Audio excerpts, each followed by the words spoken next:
Assalamualaikum warahmatullahi wabarakatuh. Sebelum kita mulai pembelajaran ini, kita berdoa dulu menurut agama dan kepercayaan kita masing-masing. Ayo bersatu memimpin berdoa. Berdoa mulai.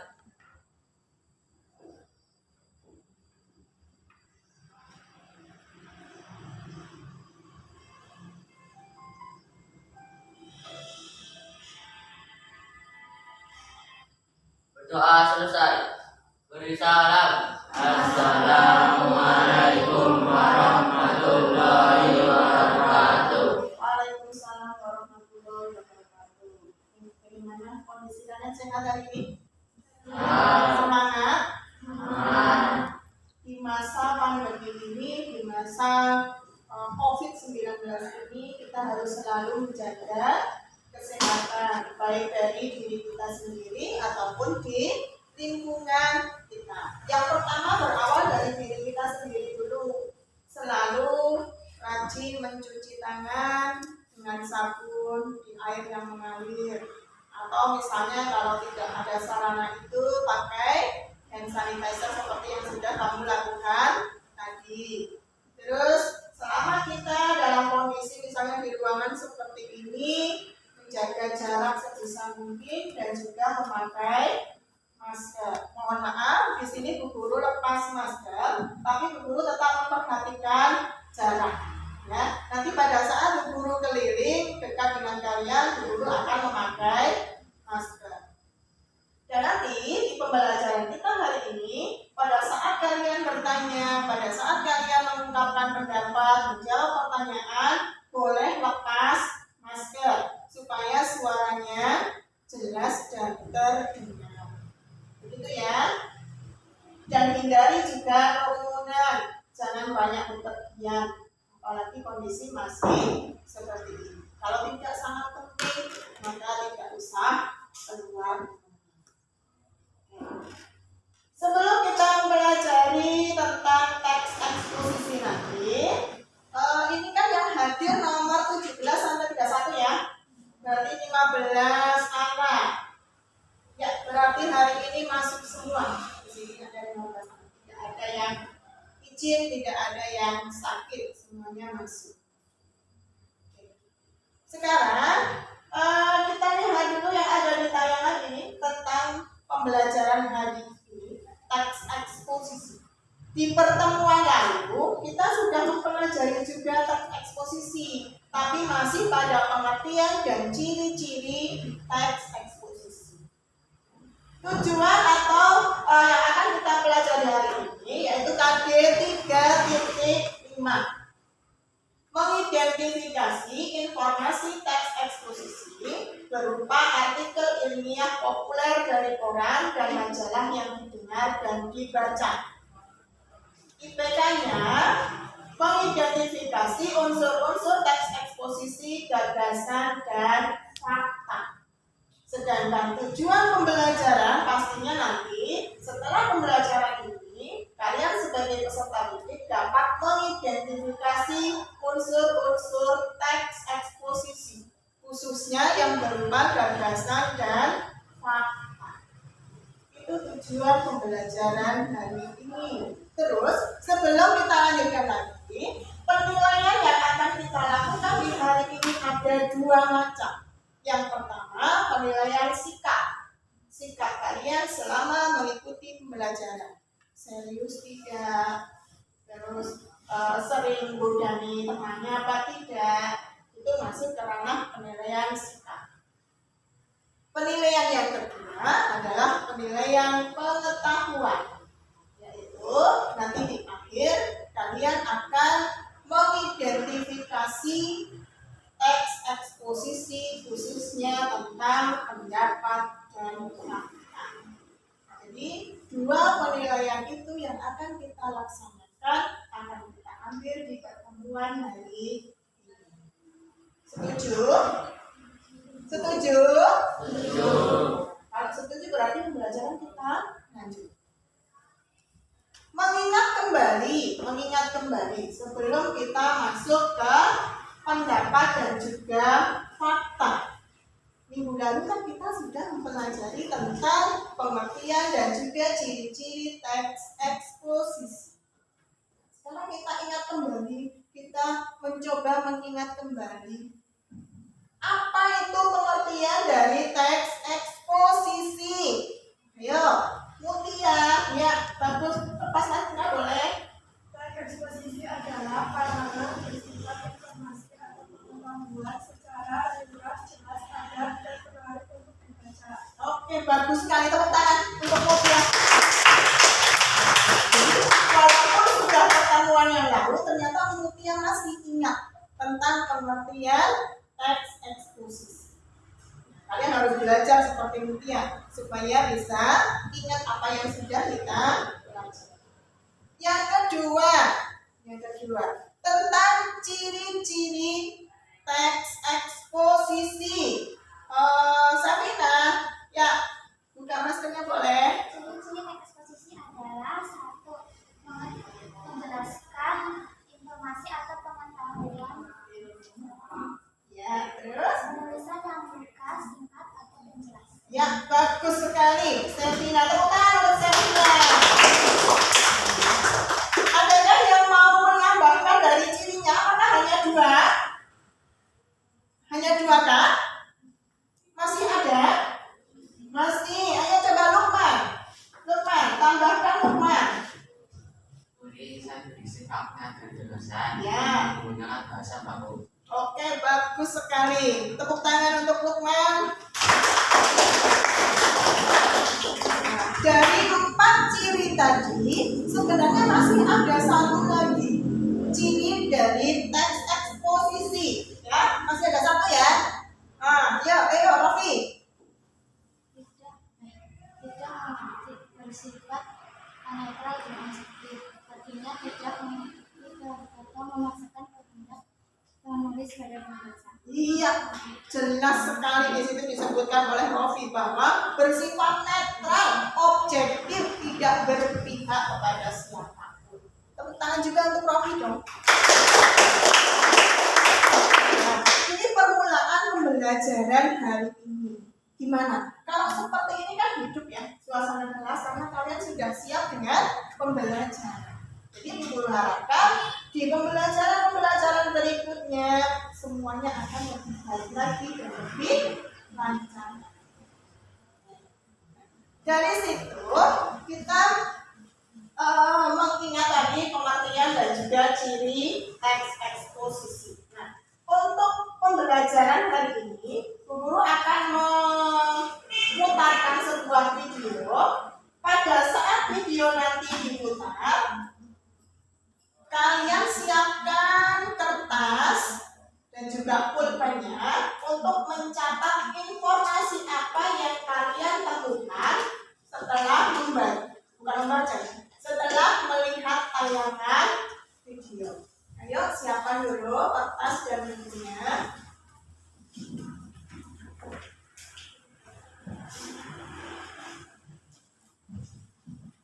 videonya singkat kok, tidak lama. Jadi silakan ya dicatat informasi yang kamu dapat. Perkembangan zaman yang pesat membawa banyak perubahan yang berdampak positif tak terkecuali di Indonesia. Modernisasi menyediakan begitu banyak kemudahan bagi umat manusia. Pembangunan membawa begitu banyak sekali manfaat bagi masyarakat. Namun, di balik semua kemajuan tersebut, pembangunan juga membawa beberapa dampak yang dapat merugikan. Salah satu dampak itu adalah sampah. Proses modernisasi dan kemajuan memang secara tidak langsung berakibat pada bertambahnya jumlah sampah yang berasal dari masyarakat. Sampah ini bervariasi, mulai dari sampah-sampah rumah tangga hingga sampah-sampah industri. Jumlahnya pun cukup fantastis. Bayangkan saja, kurang lebih 0,5 kg sampah dihasilkan oleh setiap penduduk Jakarta atau total 6.000 ton sampah setiap harinya. Dalam setahun, volume sampah yang diproduksi oleh seluruh provinsi di Indonesia bisa mencapai lebih dari 86 juta meter kubik atau lebih dari 86 miliar liter. Dengan berat lebih dari 77 juta ton atau 22 kali lebih berat daripada berat keseluruhan Candi Borobudur. Pertanyaan penting pun muncul, bagaimana cara kita mengelola sampah sebanyak itu?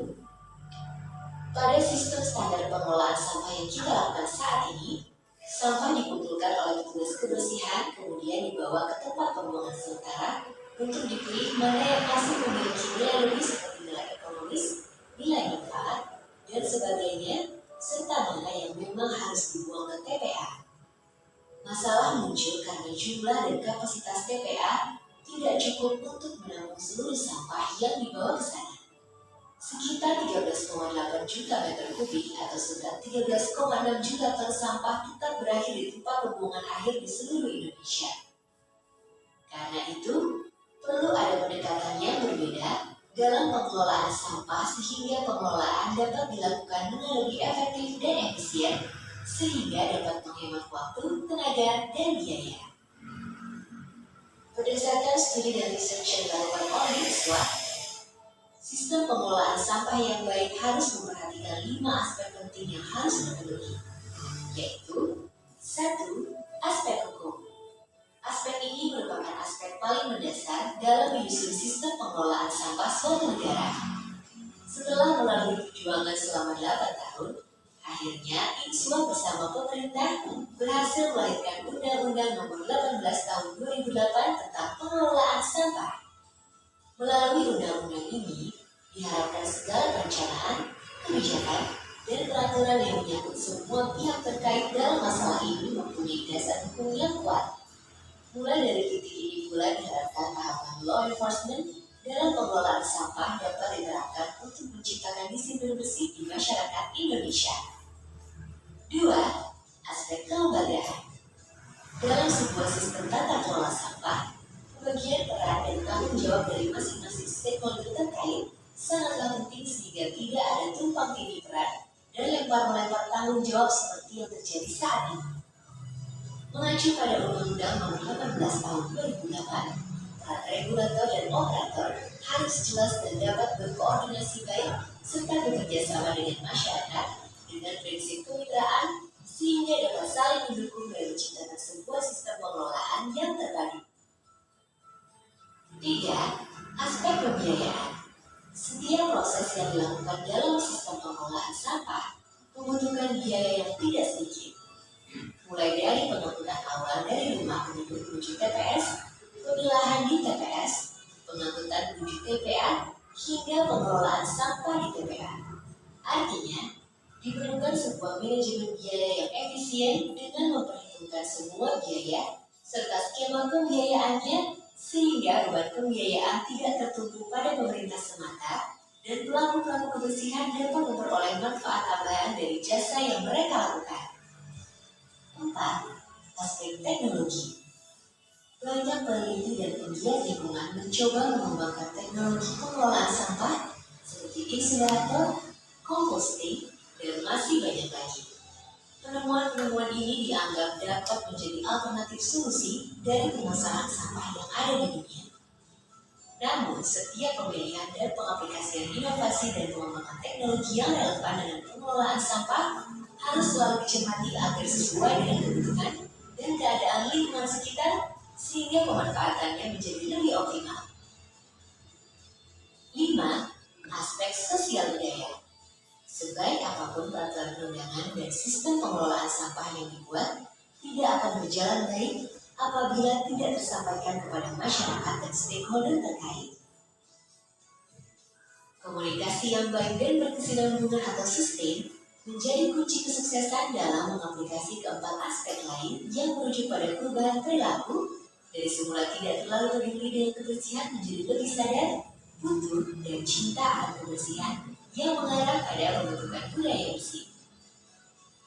Pengelolaan sampah yang baik bukan hanya menjadi tanggung jawab pemerintah semata atau petugas-petugas kebersihan, namun merupakan tanggung jawab kita semua. Walau kelihatannya sepele, pengelolaan sampah memiliki dampak yang sangat besar bagi kehidupan kita karena dengan lingkungan yang bersih, maka tingkat kesehatan masyarakat menjadi lebih baik, kenyamanan hidup meningkat, dan tingkat stres berkurang. Sistem pengelolaan sampah yang baik tidak akan berhasil tanpa adanya perubahan mindset dan perilaku masyarakat yang sadar kebersihan. Mari mulai sekarang kita semua bijak dalam mengelola sampah. Kalau Singapura butuh waktu 40 tahun dan Jepang pada 100 tahun dalam membentuk budaya bersih, bagaimana dengan Indonesia?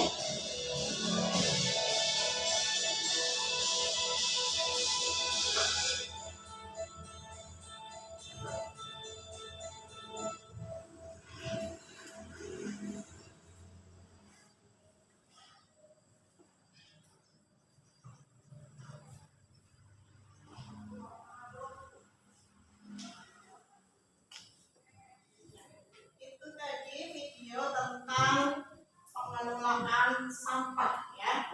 Bagaimana pengelolaan sampah yang sudah dilakukan mulai dari rumah tangga bahkan sampai ke industri dan sebagainya.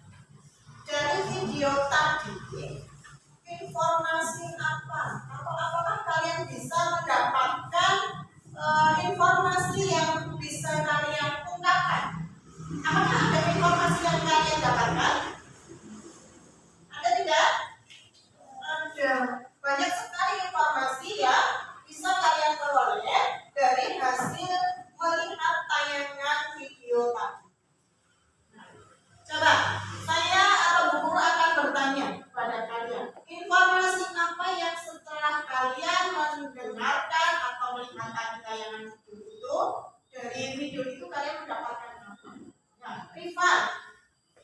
Ya. Apa yang kamu dapatkan rival?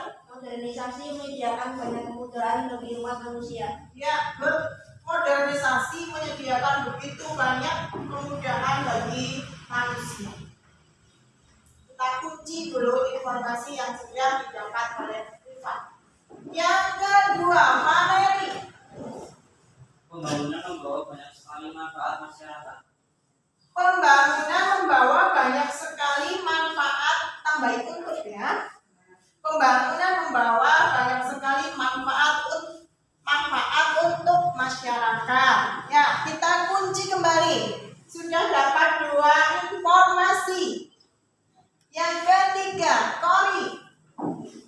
Pembangunan juga membawa beberapa dampak. Salah satu dampak itu adalah sampah. Ya, pembangunan juga membawa beberapa dampak. Salah satunya adalah sampah. Oke, kita kunci lagi 3 informasi yang sudah kita dapat dari video tadi. Masih ada? Masih? Ya, Vika. Sampah bervariasi dengan berat lebih dari 70 juta ton atau 22 kali lebih berat dari candi Borobudur. Ya, Sampah itu bervariasi sekali, bahkan jumlahnya yang fantastis ya. Beratnya di situ lebih dari 77 juta ton. 22 kali berat Candi Borobudur. Bisa dibayangkan beratnya seberapa itu Candi Borobudur? Sudah pernah ke sana? Nah, sepira ya Putri? Nah, kan seperti itu. Kita tidak bisa membayangkan 22 kali loh beratnya dari Candi Borobudur. Luar biasa sampai. Yang kelima, informasi yang kelima, Niko. juta meter kubik terakhir di tempat pembuangan akhir di seluruh Indonesia. Ya, sekitar 13,8 juta meter kubik sampah itu berakhir di pembuangan ya, di seluruh Indonesia. Terus informasi selanjutnya, Sofi, ya, Sofi. Undang-Undang 18 tahun 2008 tentang segala perencanaan kebijakan dan peraturan mengenai sampah. Ya, karena begitu banyaknya sampah maka dikeluarkanlah Undang-Undang Nomor 18 Tahun 2008 tentang perencanaan kebijakan dan peraturan pengelolaan sampah. Cukup 6 dulu ya, 6 informasi yang sudah kalian dapatkan. Kita kunci dulu 6 informasi itu. Nanti kita akan bahas lagi dari 6 informasi itu. Setelah kita melihat dulu tayangan PPT yang akan Guru tampilkan, ini hubungannya dengan tujuan pembelajaran hari ini.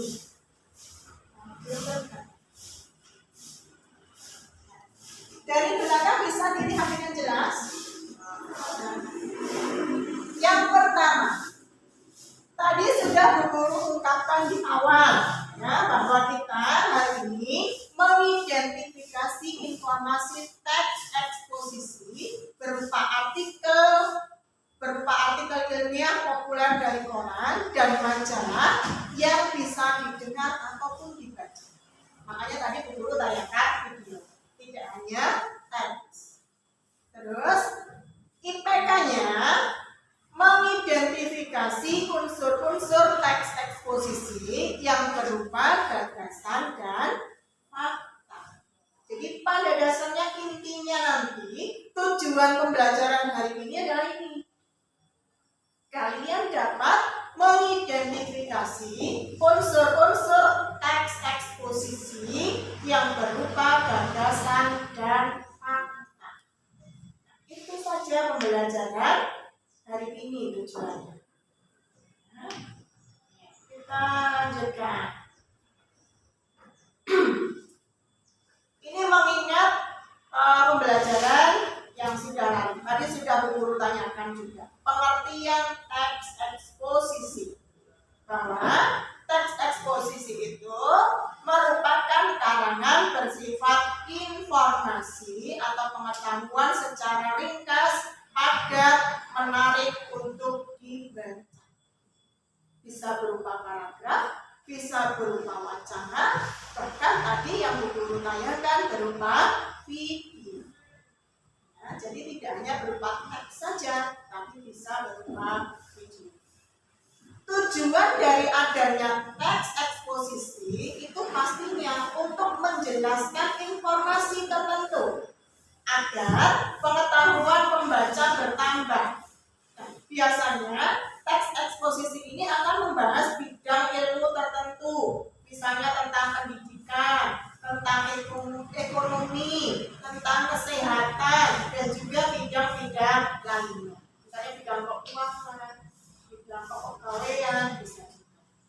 Itu pengertian teks eksposisi.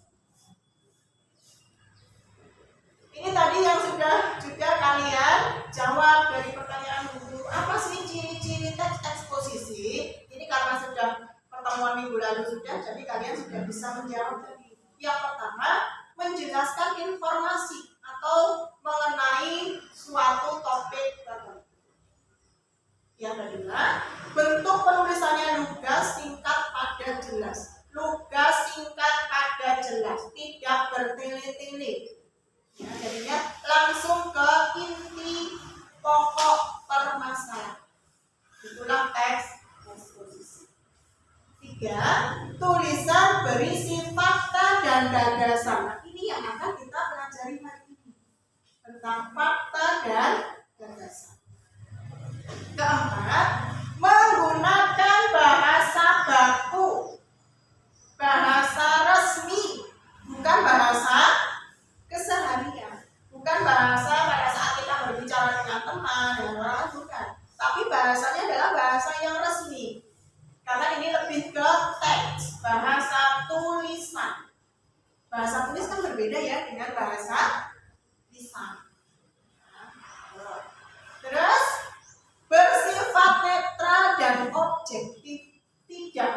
pihak tidak memaksakan kehendak penulis pada pembaca.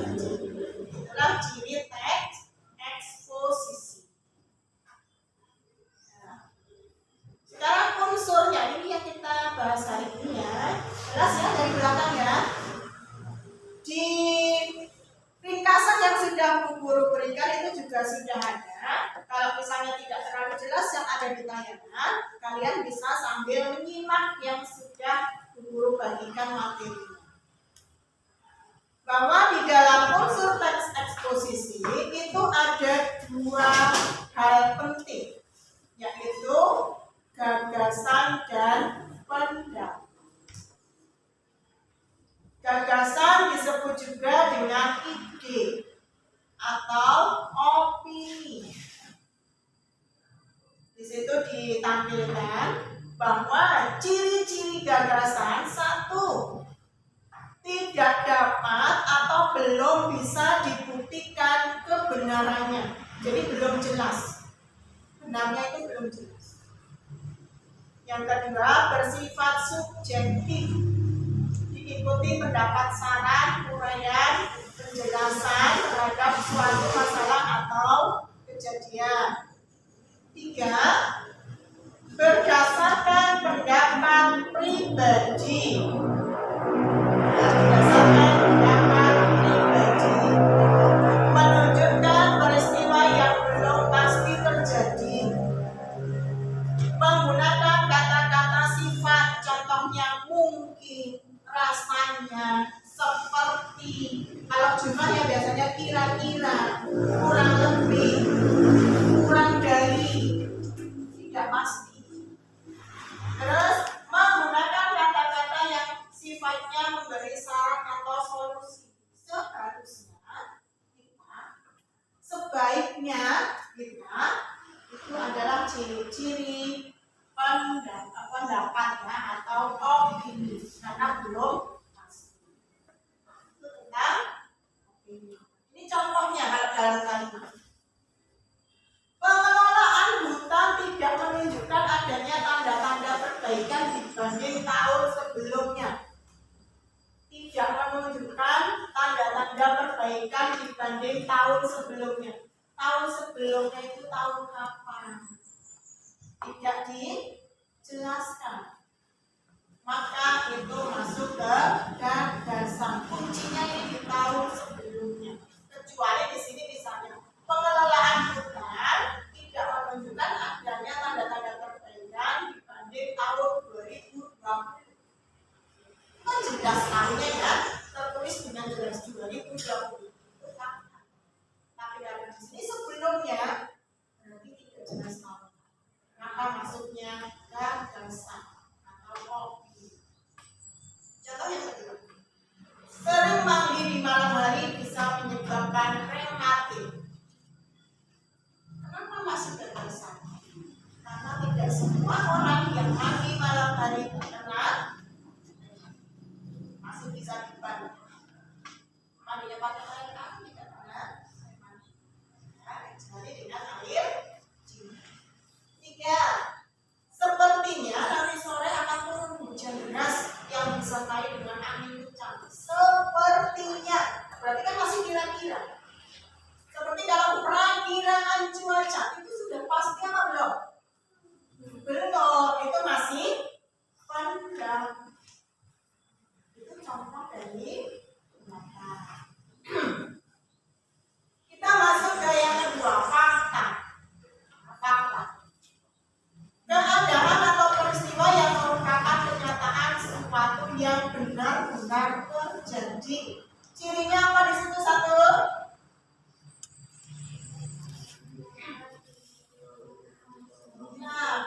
dapat dibuktikan oleh siapapun kebenarannya. Yang kedua, berisi informasi atau data yang akurat seperti waktu kejadian, lokasi kejadian. Seperti tadi misalnya waktu pukul 7.30 WIB, pasti. Tempat di Desa Jatinegoro RT 1 RW 1, pasti. Tapi kalau di sekitar Jalan Yosudarso, sekitar berarti kan tidak pasti. itu di daerah mana tidak jelas, maka itu belum. Terus dapat menjawab 5W1H. Apa, siapa, kapan, mengapa, di mana, dan bagaimana. Disertai data angka kalau itu menyangkut jumlah. Jumlah peserta didik kelas 8D SMP Negeri 1 Sengkol 31. Benar apa tidak?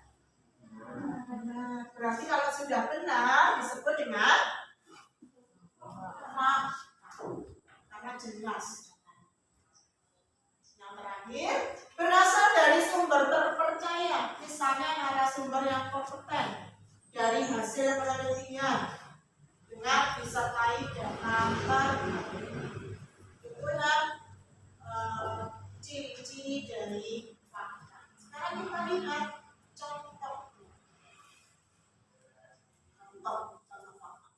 Jumlah pasien virus corona COVID-19 di Indonesia bertambah sebanyak 55 kasus pada Rabu 18/3/2020 hingga Kamis 19 Maret 2020 pukul 10 WIB hari ini.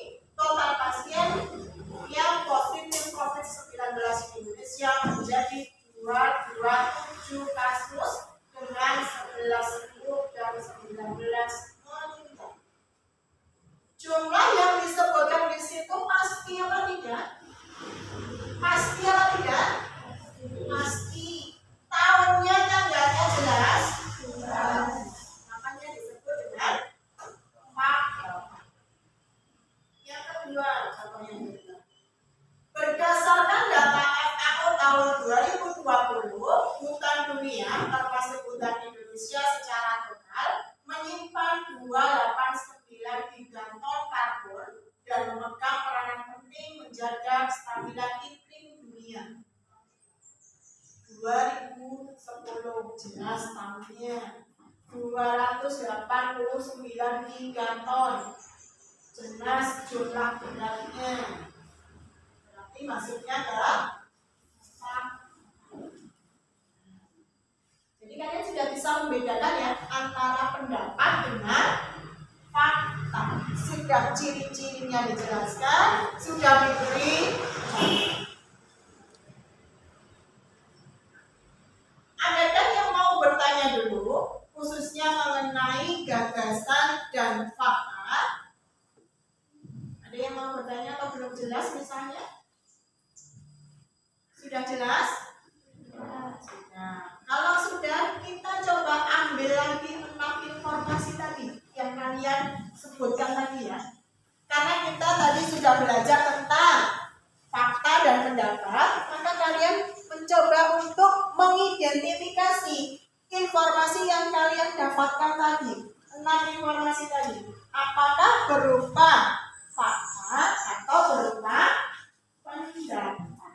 Ya, yang pertama tadi, modernisasi menyediakan begitu banyak kemudahan bagi manusia. Val tadi ya, Val? Ya. Menurut kamu, Val, informasi yang kamu dapat itu berupa fakta atau pendapat? Kenapa? Pendapat. Kenapa, Val?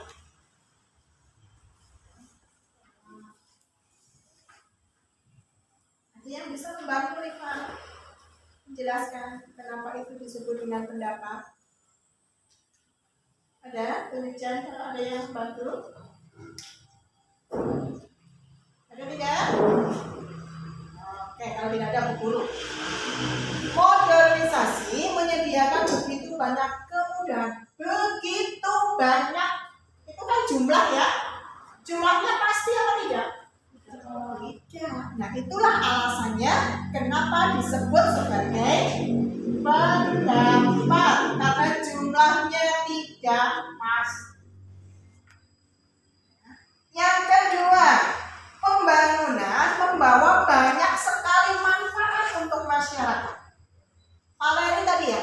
Ya, menurutmu Valeri, informasi tadi berupa fakta. fakta. Kenapa bisa disebut fakta? kata, Valeri, mana yang menunjukkan ke fakta? Coba, kata yang mana? Membawa banyak sekali manfaat untuk masyarakat. Ya, membawa banyak sekali manfaat. Membawa banyak sekali. Banyak kan hubungannya dengan jumlah juga ya, dengan angka. Nah, di situ jelaskah jumlahnya? Tidak, Valeri. Ya, nggak apa-apa. Berarti kamu masih harus belajar lebih lagi. Ya, jadi yang kedua itu maksudnya masih ke pendapat. Nah, inilah kita diskusi supaya kalian lebih jelas mana pendapat, mana fakta. Yang ketiga, pembangunan juga membawa beberapa dampak. Salah satunya adalah sampah. Kori. Maksudnya apa kori? Fakta. Kenapa fakta kori? Buka maskermu kori. Membawa beberapa dampak, salah satu dampak itu adalah sampah. Ya, di situ dijelaskan salah satunya, ya. Jadi beberapa dampak, salah satunya adalah sampah.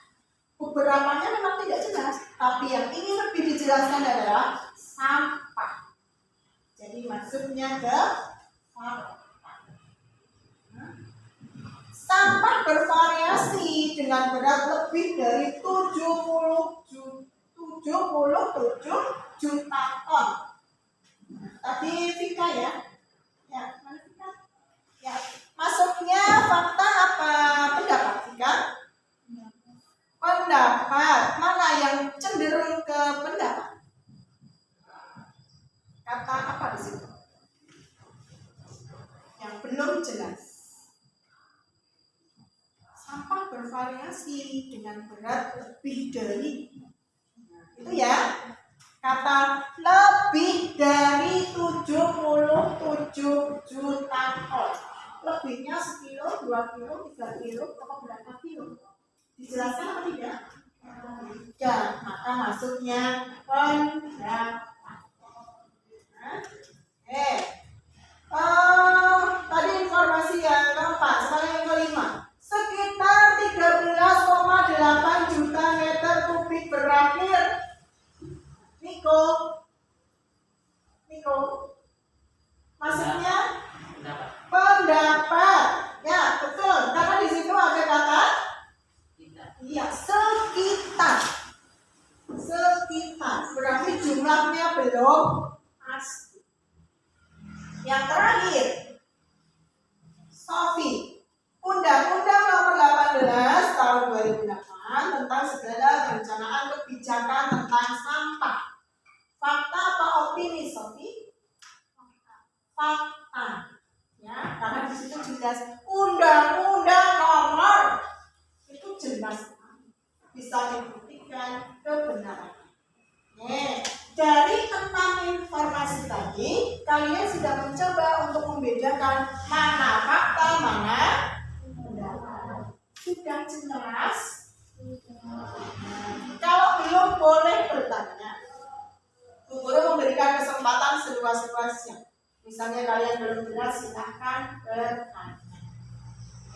Nanti misalnya di tengah perjalanan guru menjelaskan atau kita sedang pembelajaran, kalian juga boleh. Ya, tidak harus menunggu permintaan atau perintah dari. Karena kalian sudah belajar tadi bagaimana membedakan fakta dan opini, sudah melihat tayangan yang ada di PPT, di PowerPoint, kalian sudah jelas. Sekarang akan buku menjelaskan tentang LKPD hari ini. Nanti kalian berkelompok ya.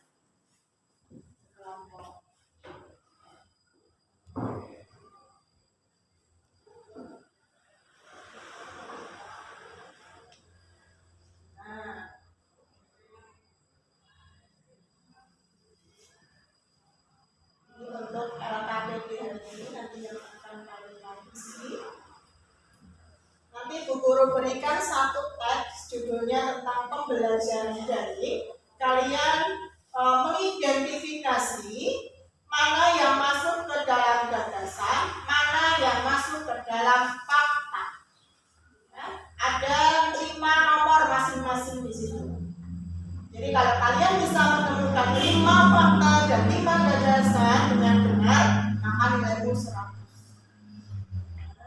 Jadi nanti kalian bekerja sama dengan temannya untuk mengidentifikasi mana fakta, mana opini yang ada di dalam teksnya ini. Tapi sebelum itu, guru akan memberikan satu contoh lagi tentang bagaimana mengidentifikasi gagasan dan pendapat yang ada di dalam teks. Kalau tadi kan yang ada di dalam video. Nah, sekarang yang ada di dalam teks. Ini ada satu contoh teks yang bisa kalian amati sebelum kalian nanti mengerjakan tugas secara berkelompok. Misalnya, kurikulum pendidikan di Indonesia. Beberapa waktu yang lalu, sistem pendidikan Indonesia mengalami perubahan yang cukup signifikan. Satu kalimat itu. Beberapa waktu yang lalu, sistem pendidikan Indonesia mengalami perubahan yang cukup signifikan. Fakta atau opini? Kalimat pertama. Ya, saudara, fakta atau opini?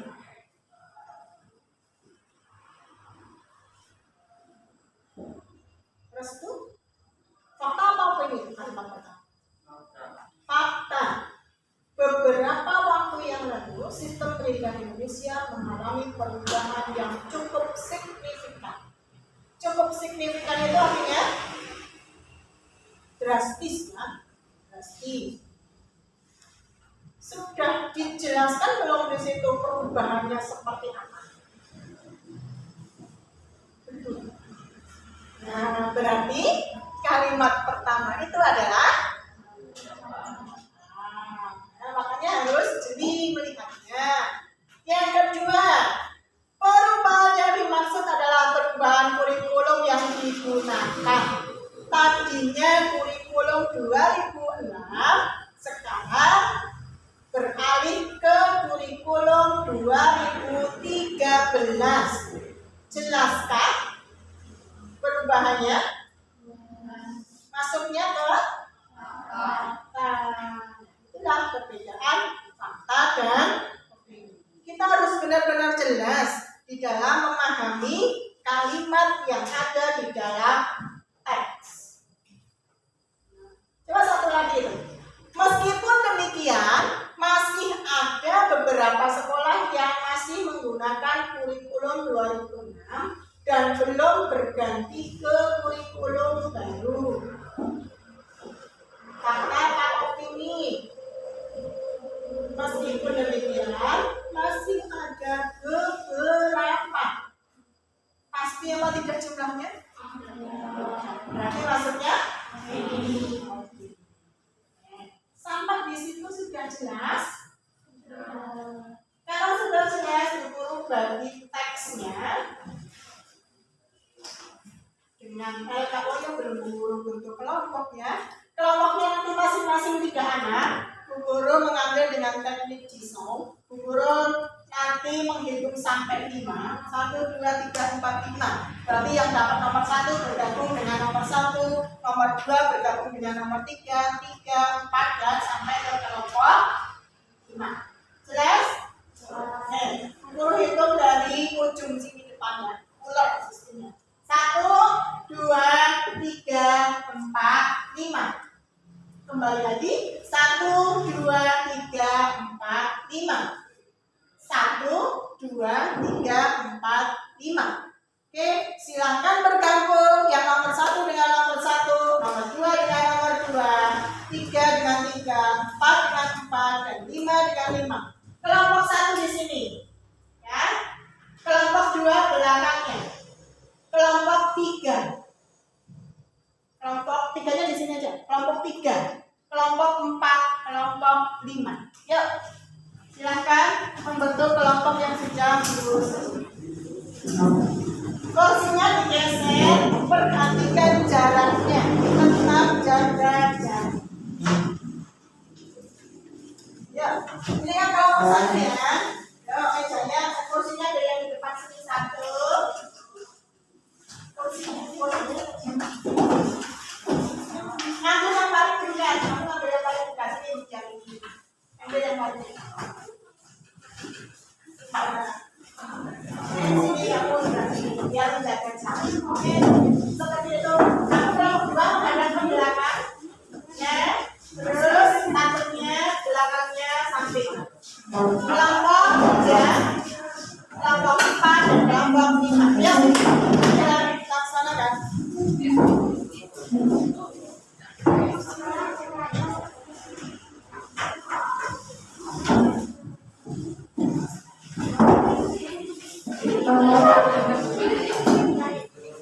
Ya, segera duduk di tempatnya. Kita akan membagikan teksnya.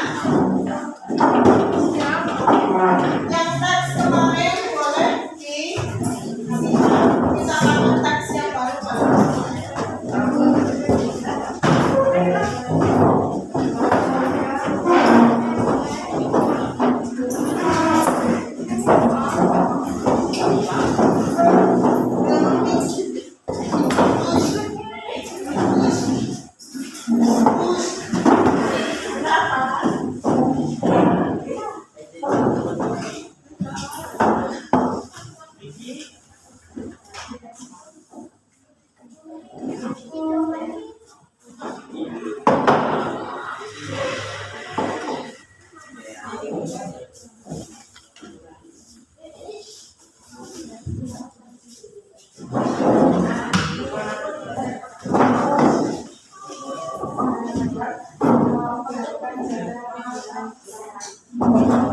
Itu teksnya kalian baca. Setelah itu kalian mengidentifikasi mana yang masuk ke dalam fakta, mana yang masuk ke dalam opini. Mengerjakannya di lembar kerja yang sudah dulu siapkan. Di sini belakang sudah saya kasih double tick, nanti bisa langsung ditempel setelah kalian bacakan.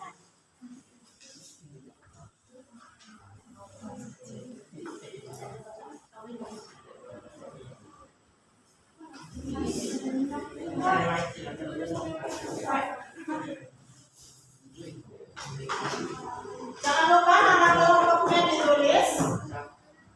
Jangan lupa absen. Kalau ada yang belum jelas boleh tunjuk jari bertanya, ya.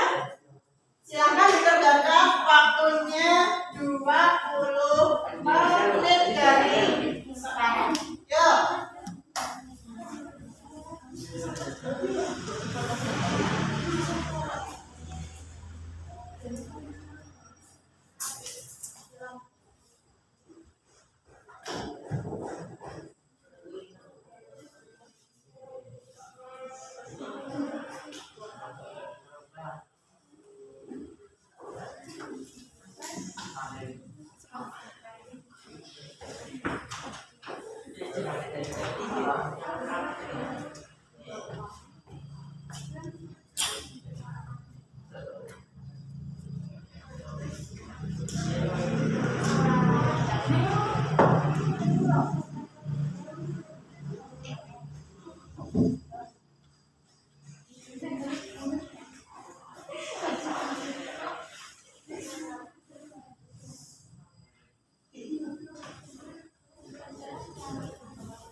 Didikmat kalian menemukan masing-masing 5 ya.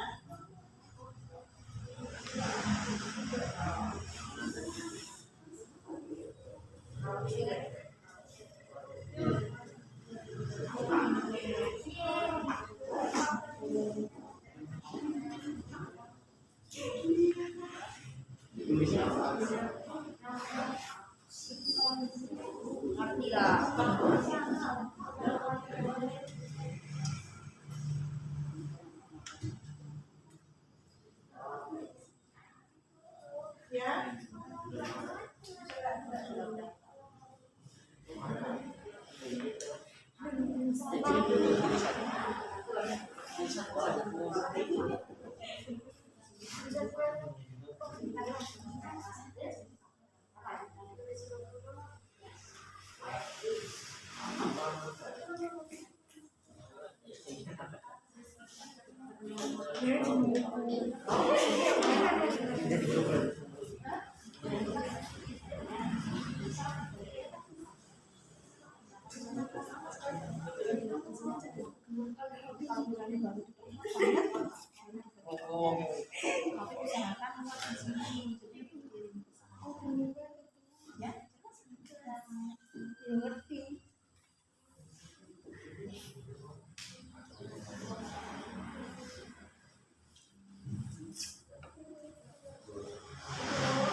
Oh ya.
sebentar saja.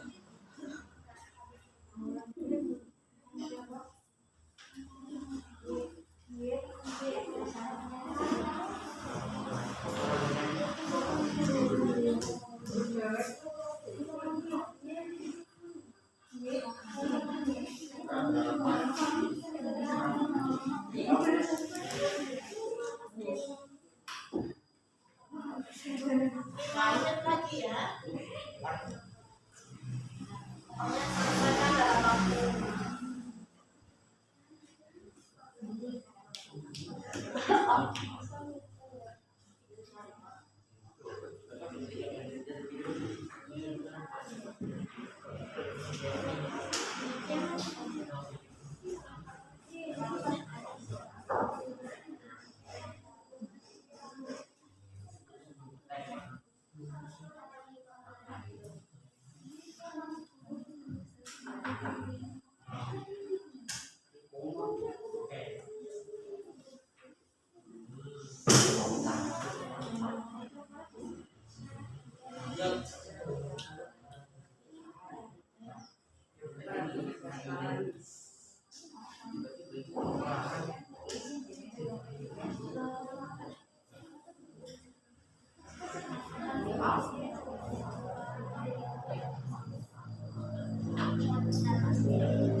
saatnya nanti kalian presentasi.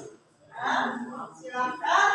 Apa yang sudah kamu temukan, apa yang sudah kamu dapatkan dari teks tersebut mengenai fakta dan pendapat, kalian bacakan di depan. Setelah kalian bacakan, silakan nanti ditempel di tempat yang sudah berguru tunjukkan. Sedapatnya, apapun yang kamu dapatkan, itulah hasil kerjamu dengan kelompok. Jelas? Nah, sekarang kelompok 1. Ya, bertiga di sini bacakan hasilnya. Ya. Ya, kelompok 1. Bertiga, biar kalian berdiri, ayo semuanya. Nanti gantian baca.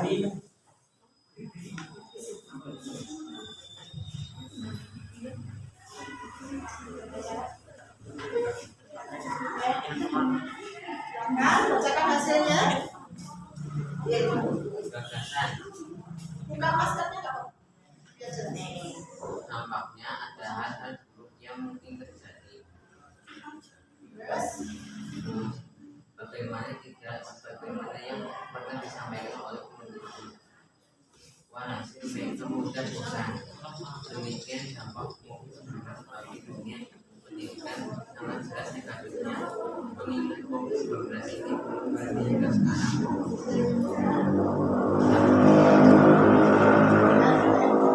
suaranya yang lantang.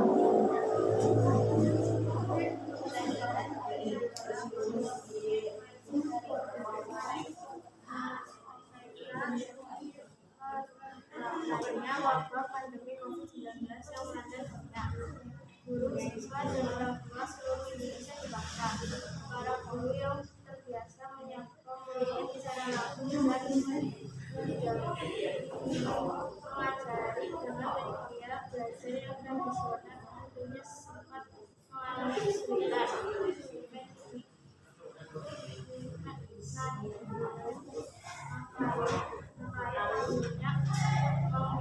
Menginstruksikan agar guru memberikan tugasnya lebih variatif.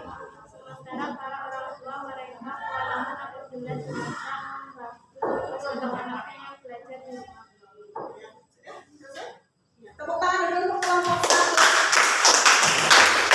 Silakan dibantu di situ kan ada duduknya, biar pas terus tempel dulu. Oke. Ya. Lanjut kelompok 2. Ya, kelompok 2.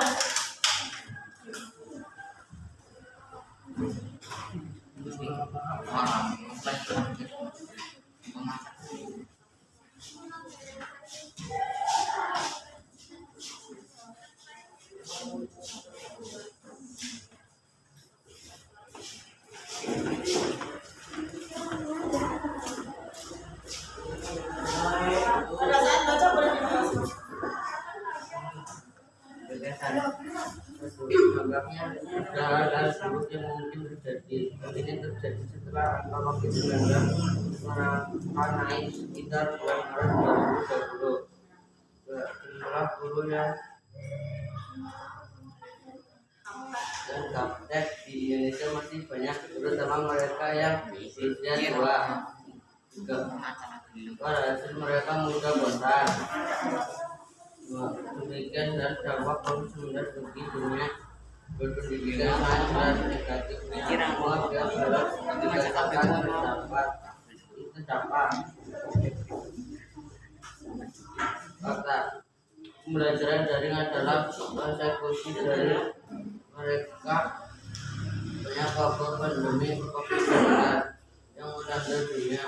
Guru dan orang tua seluruh Indonesia dipaksa menyesuaikan diri dengan keadaan yang ada. Para guru yang terbiasa menyampaikan muridnya secara langsung dan mengajari dengan media belajar yang tradisional tentunya sempat mengalami kesulitan. Sementara para orang tua mereka kewalahan apabila diminta membantu tugas anak-anaknya. Selesai?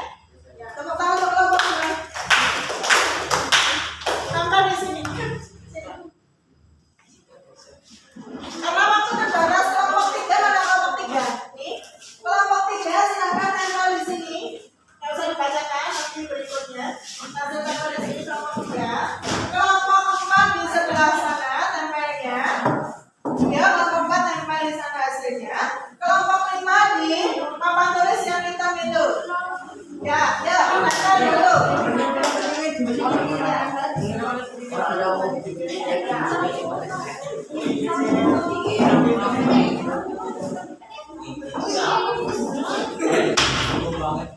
Ya, tangan sudah. Kelompokkan sama.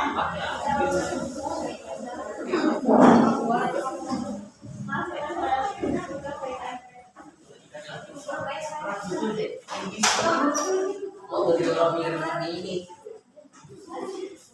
Jangan yang sama itu bawahnya gambar itu. Nah, tidak apa-apa. Sudah tertempel semua ya? 1, 2, 3, 4, 5. Sekarang dari masing-masing kelompok, kalian menanggapi hasil dari kelompok itu. Kalian tuliskan sudah benar atau belum pendapat itu, disertai dengan alasan. Kelompok 1 menilai kelompok 2. Yuk, kalian menuju ke pekerjaan kelompok 2. Bawa pulsanya. Ya, laksana. Ya. Kelompok 2 menilai kelompok 3. Berarti kamu ke sini. Ini kelompok 3 di sini. Yuk. Kelompok 3. Kelompok 3 menganalisis kelompok 4. Sana. Yuk, kamu menuju ke sana. Ya. Kelompok 4 menilai kelompok 5. Kelompok 5 menilai kelompok 1. Ya, langsung menuju ke sana. Waktunya 5 menit.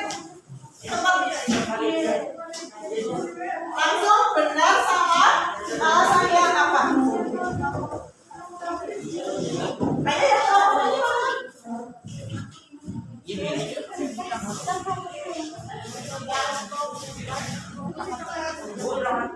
Kurang tinggi ya? Ya.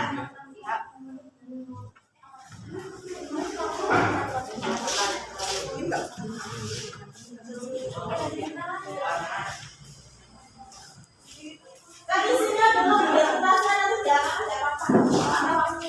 Langsung ke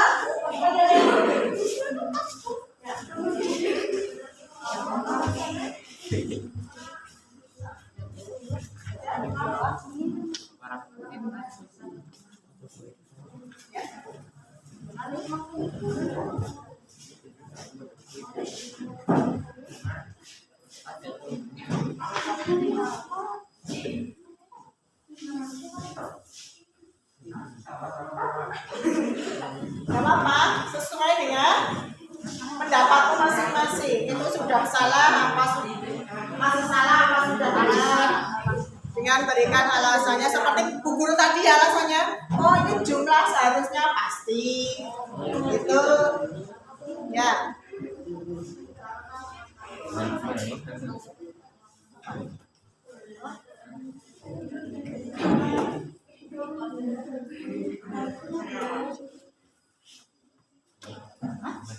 Berarti yang kosong nggak usah ditanam, bisa kamu strip aja.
Nanti yang presentasi gantian, yang lagi belum.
Ya, langsung ungkapkan pendapatmu. Ini yang menanggapi kelompok 5 ya. Berarti kelompok 4 kamu ya. Ya, yuk madep ke sini kamu, Mbak Mas. Ya. Temukan apa yang kamu nilai dari kelompok itu, apa saja yang sudah kamu dapatkan. Ya, buka dulu Mas kamu. Ya, jelas.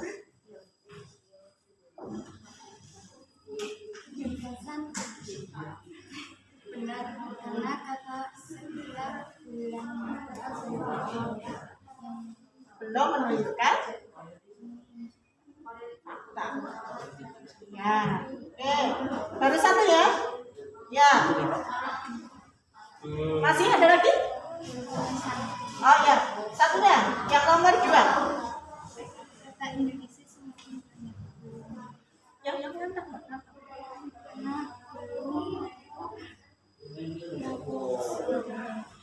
Belum apa? Kamu yang baca.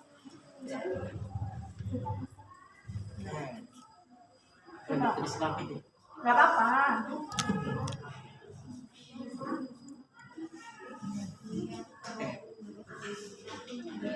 Benar. Nomor 2, Bapak. Kedua gagasan benar karena jumlah guru yang gaptek di Indonesia belum tahu berapa banyaknya. Ya. Ya, oke. Ya, ini kelompok 3. Ya, kelompok 3 menanggapi kelompok 4 ya. Ya, yuk. Dibuka Mas. Ya, sekarang Dan nomor 1 benar alasan kenaikan menganggap naik. terus Apakah nomor 1 benar alasan pasarnya dua alasan benar alasan masih banyak. Fakta benar alasannya menyapa muridnya secara langsung. Nomor 3 belum. terus yang sana, yang langsung ke yang fakta. Belum ada. Yang ada nomor 1. Tadi sudah. Yang belum nomor 3. Nomor 3.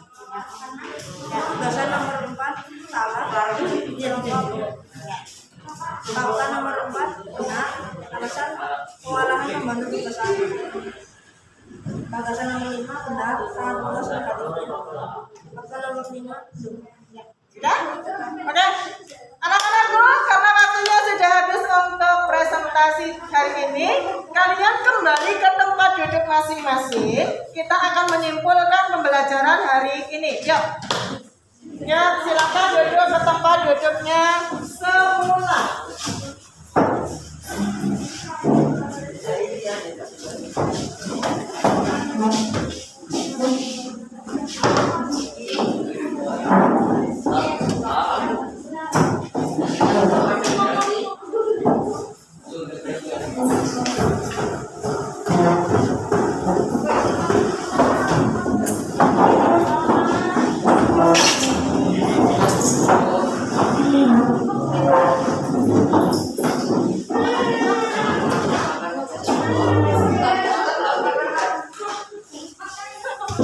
Ya,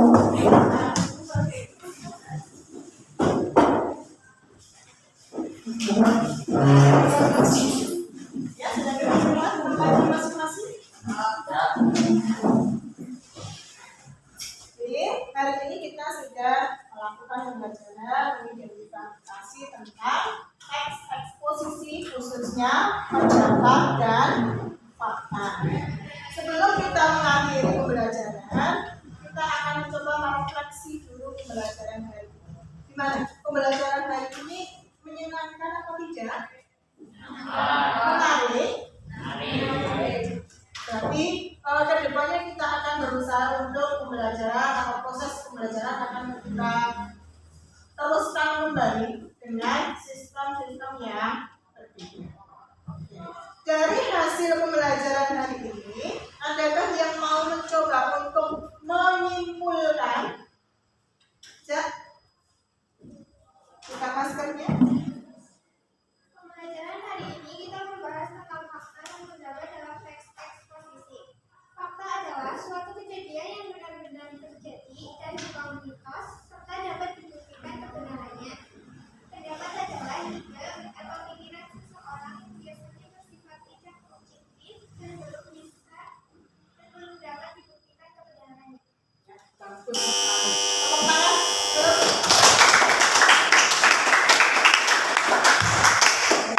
Terima kasih untuk Saskia yang sudah menyimpulkan pembelajaran. Jadi untuk pembelajaran hari ini karena kita belajar tentang teks eksposisi tentang gagasan dan fakta sudah disimpulkan.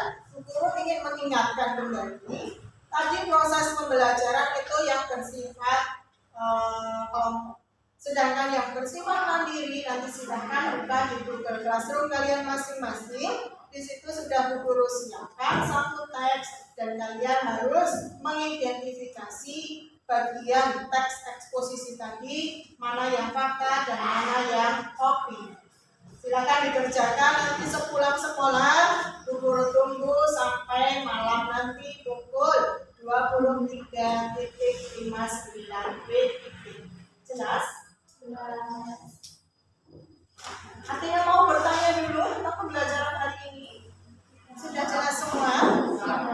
Kalau sudah, mari kita akhiri pembelajaran hari ini. Kita akhiri dengan berdoa bersama. Ya, dipimpin kembali. Ya, beramal.